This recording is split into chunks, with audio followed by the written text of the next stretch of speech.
उस रात न आंधी आई, न बारिश हुई, न बिजली गिरी। चारों तरफ था तो सिर्फ सन्नाटा। खुले आसमान में आधी रात को चांद नजर आने लगा था। 2 दिन बाद ही पूर्णमासी की रात थी। उस रात सब कुछ नजर आ रहा था, सब कुछ सुनाई दे रहा था। लेकिन इसी रात एक ऐसी चीख उठी जिसे किसी ने नहीं सुना।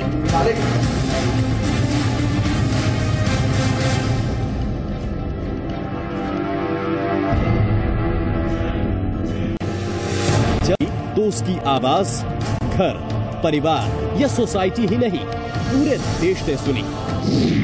नमस्कार, मैं हूं नवीन कुमार। आप देख रहे हैं क्राइम फाइल्स। आपको याद होगा 15 मई 2008 की वो रात जब आरुषि ने आखिरी सांसें ली। उसके केस को शुरुआती तौर में ओपन एंड क्लोज केस के तौर पर माना गया, लेकिन चंद घंटों में ही ये केस देश की सबसे बड़ी मर्डर मिस्ट्री में तब्दील हो गया। 16 मई 2008 की सुबह आरुषि की मौत की खबर फैलनी शुरू हुई और देखते ही देखते नोएडा के जलवायु विहार के फ्लैट नंबर L32 के इर्द गिर्द पुलिस, पब्लिक और मीडिया का जमावड़ा लग गया। हर जुबान पर एक ही सवाल था कि एक बंद घर के अंदर कोई चौथा शख्स आकर कैसे आरुषि का कत्ल कर सकता है। दबी जुबां में शक आरुषि के माँ बाप पर भी जताया जा रहा था, लेकिन ये भी सच है कि क्राइम सीन की जांच करने वाला पुलिस अधिकारी वहां मौजूद हर शख्स पर शक करता है। लेकिन बेटी की मौत के सदमे में डूबा तलवार परिवार बार बार एक ही बात कह रहा था कि ये दरिंदगी उनके नौकर हेमराज ने ही की होगी और पुलिस को हेमराज को पकड़ने में ही सबसे ज्यादा ध्यान लगाना चाहिए। शुरुआत में हर शख्स को यही लगा कि आरुषि का कत्ल किसी और ने नहीं, उनके घर अरसे से काम कर रहे नौकर हेमराज ने ही किया होगा। और शक इसलिए भी गहरा चुका था क्योंकि वारदात के बाद से ही हेमराज का कोई अता पता नहीं था। पुलिस ने भी आनन फानन में नेपाल तक जांच टीमें भेजने की तैयारी कर ली। सुबह जब वो उठे हैं सो के तो नौकर घर पर नहीं था, घर बाहर से लॉक था। लॉक नहीं था बल्कि बोल्ट था। मेड सर्वेंट आती है, मेड सर्वेंट जब बैल बजाती है उस पर उठते हैं वो। उनको पता लगता है कि वो सोचते हैं कि शायद चला गया होगा सामान लेने के लिए, लेकिन जब वो आते हैं फिर वो बच्ची को जगाने जाते हैं तो बच्ची अपने बेड पर पड़ी हुई है और उसके गले पर धारदार हथियार से उसके गले को काट दिया। लेकिन 24 घंटे में ही सब कुछ बदल गया। जिस पर कत्ल का शक था उसका भी कत्ल हो चुका था। हेमराज की लाश आरुषि की बिल्डिंग की छत पर मिली। एक रिटायर्ड पुलिस अधिकारी डॉक्टर तलवार के घर पहुंचे तो उन्होंने सीढ़ियों पर देखे खून के निशान। तफ्तीश तेज हुई तो छत के दरवाजे तक पुलिस दूसरी बार पहुंची और इस बार आखिरकार पुलिस ने ताला तोड़ ही दिया। इस ताले के टूटने के साथ ही पुलिस के सामने केस साफ हो गया। छत पर आरुषि की हत्या के आरोपी हेमराज की भी लाश पड़ी थी। और हैरानी की बात ये कि हेमराज और आरुषि की मौत के बीच फासला 15-20 मिनट से ज्यादा का नहीं बताया गया। आरुषि के कमरे से लेकर घर की दीवारों और सीढ़ियों पर पुलिस को खून के निशान मिल चुके थे। छत पर खून रंगे हाथों के निशान भी मिले, खून से सना गद्दा भी मिला और कूलर में पड़े पानी में कातिल के हाथ धोने के सबूत भी।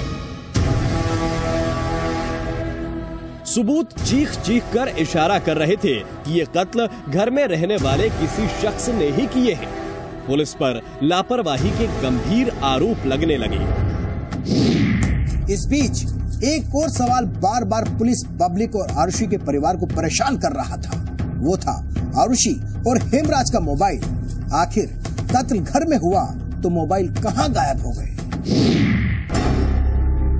लाइफ में not be the party we hoped for, but while we are here we should dance. यानी जिंदगी हमारे लिए मौज मस्ती वाली वो पार्टी तो नहीं बन सकी जो हमने सोची थी, फिर भी हम यहाँ हैं तो आओ नाचें और खुशी मनाएं।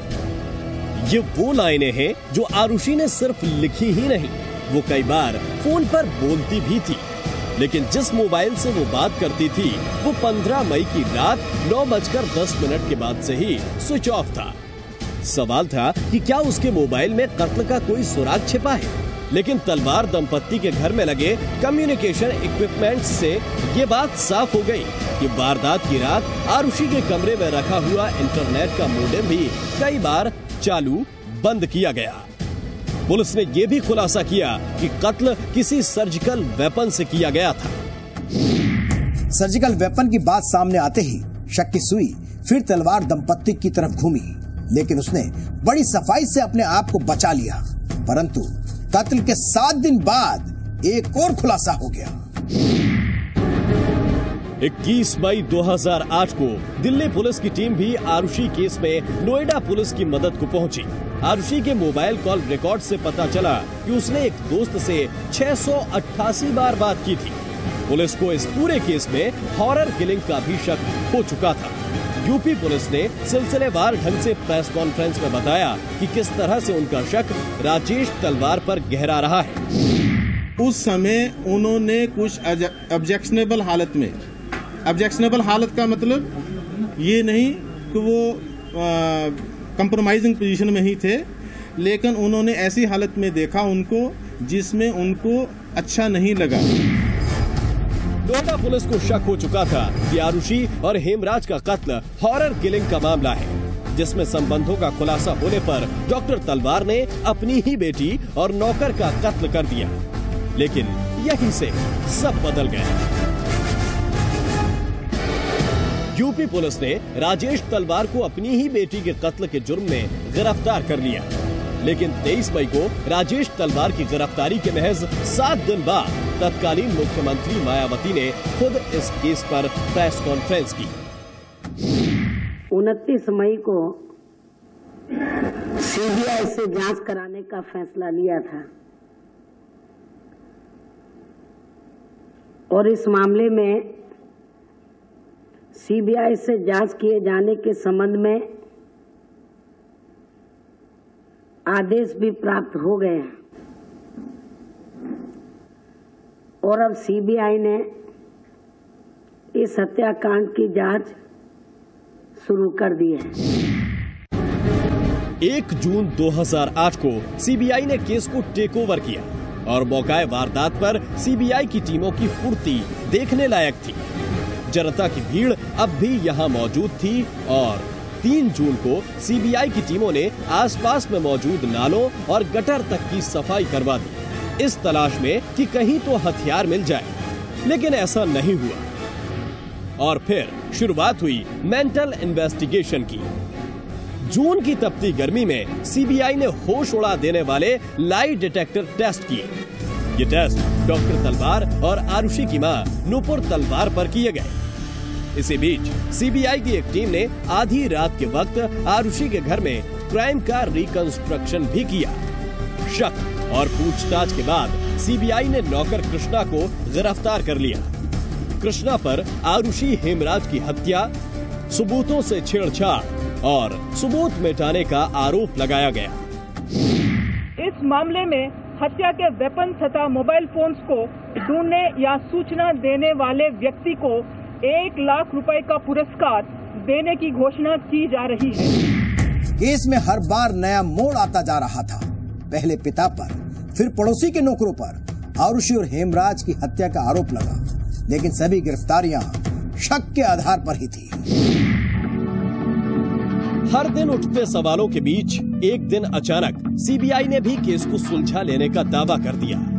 देश की सबसे बड़ी जांच एजेंसी का दावा था कि डॉक्टर तलवार के घर में मौजूद रहते हुए नौकरों ने घर में शराब पी, फिर आरुषि के कमरे में जाकर बदतमीजी करने की कोशिश की और इसी खींचतान में आरुषि और हेमराज का कत्ल हो गया। उनका झगड़ा हुआ इस इशू पे। झगड़ा होने के बाद ये लोग भाग के छत पे गए। छत पे इनका काफी स्ट्रगल हुआ। स्ट्रगल करने के बाद इन्होंने जो है वो हेमराज को मारा। हेमराज को मारने के बाद छत के दरवाजा इन्होंने बंद किया। दरवाजा बंद करने के बाद ये नीचे आए और ये फिर दोबारा आरुषि के कमरे में गए और उस पर जो है ये जो स्लिप इंजरी है और कट इंजरी जो है वो से उसको मारा और मारने के बाद फिर ये चले गए। इसी बीच राजेश तलवार को डासना जेल से रिहा कर दिया गया। रिहाई के बाद भी उन पर शक की सुई लटकी हुई थी। डॉक्टर राजेश और नूपुर तलवार ने अपनी बेगुनाही साबित करने के लिए बयान भी दिए। हम लोग को जो लगता था कि सब ठीक है और पता चल गया कि कौन है और सीबीआई चार्जशीट फाइल कर देगी, लेकिन अब वो कह रहे हैं कि उनको टाइम चाहिए और अभी भी वो नहीं बता पा रहे हैं कि कौन है। यही चाहते हैं कि उनको प्रूफ मिल जाए और किस तरीके से वो कर देंगे और हमको भी पता चले कि क्या है और हमारे को कुछ जस्टिस मिले। 14 साल की आरुषि का कत्ल सबसे बड़ी गुत्थी बन चुका था। पहले पुलिस, सीबीआई और तलवार परिवार सभी सिर्फ शक के आधार पर बयान दे रहे थे। सबूत किसी के पास नहीं थे। सीबीआई भी न तो हत्या का मकसद साबित कर पाई, न हत्या का तरीका और न ही हत्या में इस्तेमाल हथियार को तलाश पाई। जांच एजेंसी की इसी नाकामी का फायदा तीनों आरोपियों को मिला। एक एक करके कृष्णा, राजकुमार और विजय मंडल को जमानत मिल गई। आरुषि की हत्या के करीब 1.25 साल बाद सितंबर 2009 में एक और बड़ा खुलासा हुआ। हैदराबाद की फॉरेंसिक लैब की रिपोर्ट में सामने आया कि आरुषि के सैंपल से भी छेड़छाड़ की गई है। बेसिकली फर्दर आर्गुमेंट्स में यही बात आई है कि सीन ऑफ क्राइम जो है उसको टेम्पर विद किया गया है, आरुषि की बॉडी को टेम्पर विद किया गया है और ऊपर जो ताला लगा था उसको इन्होंने मैनेज करके खुलवाया गया है क्योंकि डेड बॉडी रिकवर करवानी थी और सारे काम हरिडली इस हिसाब से किए गए हैं कि जिसको बाहर का कातिल नहीं कर सकता, घर के ही लोग कर सकते हैं, जो कि अक्यूज्ड है। आरुषि की मौत के बाद उसके कपड़ों पर खून के धब्बे जमा थे और उसके शरीर पर खून के निशान मौजूद थे। लेकिन हैदराबाद की फॉरेंसिक लैब की जांच में खुलासा हुआ कि आरुषि के वेजनल सैंपल से छेड़छाड़ ही नहीं की गई थी, उन्हें बदले जाने का भी शक जताया गया।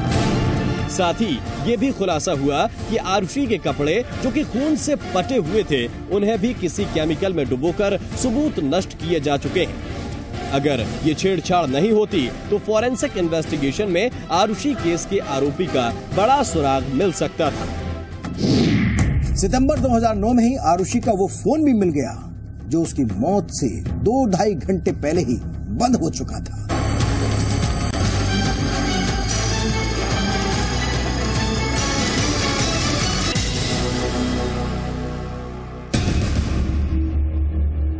पंद्रह अक्टूबर की रात 9:10 पर आरुषि का जो मोबाइल बंद हुआ था उसका IMEI नंबर था 35456801288110। वारदात के कुछ महीनों बाद ही इस IMEI नंबर वाले मोबाइल में एक दूसरी सिम डाल दी गई जिसका फोन नंबर था 950। इसी तरह आरुषि के मोबाइल में एक एक कर 4 बार सिम डाली गई। लेकिन देश की सबसे बड़ी जांच एजेंसियों को इस मोबाइल को खोजने में 1 साल से ज्यादा का वक्त लग गया। आरुषि के कत्ल के 15 महीने 28 दिन बाद मिले इस मोबाइल को लेकर जो खुलासा हुआ वो हैरान कर देने वाला था। ये मोबाइल कत्ल के 15-20 दिन बाद कुसुम नाम की एक डोमेस्टिक मेड को पार्क के पास पड़ा मिला और उसी के पास लंबे वक्त तक पड़ा रहा। बाद में उसने मोबाइल में सिम डाला और इसका इस्तेमाल शुरू किया। पुलिस ने मोबाइल को बुलंदशहर से बरामद तो कर लिया, लेकिन केस में कोई सबूत नहीं जुटाया जा सका क्योंकि मोबाइल का मीडिया कार्ड और उसकी मेमोरी डिलीट की जा चुकी थी।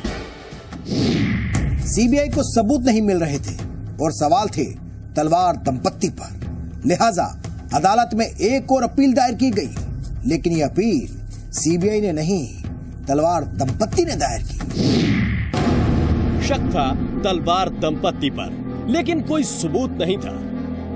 इन्हीं की तलाश में सीबीआई ने जनवरी 2010 में अदालत में राजेश तलवार और नुपुर तलवार का नार्को टेस्ट करवाने की गुहार लगाई।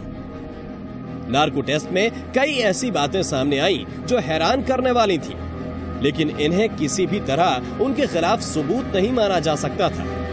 तलवार दंपत्ति की मुश्किलें दिन ब दिन बढ़ती जा रही थीं। इसी बीच उन्होंने एक और अपील अदालत में दायर की, ऐसी अपील जिसके जरिए केस की मीडिया कवरेज को रोका जा सके। 29 दिसंबर 2010 को सीबीआई ने केस की क्लोजर रिपोर्ट दाखिल की, लेकिन ये क्लोजर रिपोर्ट कम, चार्जशीट ज्यादा नजर आई, क्योंकि इसमें बार बार आरुषि और हेमराज के मर्डर के पीछे डॉक्टर तलवार पर शक जताया गया था। लिहाजा 9 फरवरी 2011 को अदालत ने दोनों को आरोपी बनाने की इजाजत दे दी। आरुषि के कत्ल की गुत्थी सुलझने में बस चंद ही घंटे बचे हैं। अदालत अपना फैसला सुनाने जा रही है। सीबीआई अपनी ओर से दलीलें दे चुकी है कि यह कत्ल किसी और ने नहीं बल्कि तलवार दंपत्ति ने ही की है। वहीं तलवार के वकील सीबीआई की दलीलों को खारिज कर चुके हैं। देखना यह है कि इंसाफ के तराजू में किसकी दलील भारी पड़ती है। क्राइम फाइल्स में बस इतना ही। अगले हफ्ते फिर मिलेंगे किसी नई तफ्तीश के साथ। तब तक नवीन कुमार को दीजिए इजाजत। नमस्कार।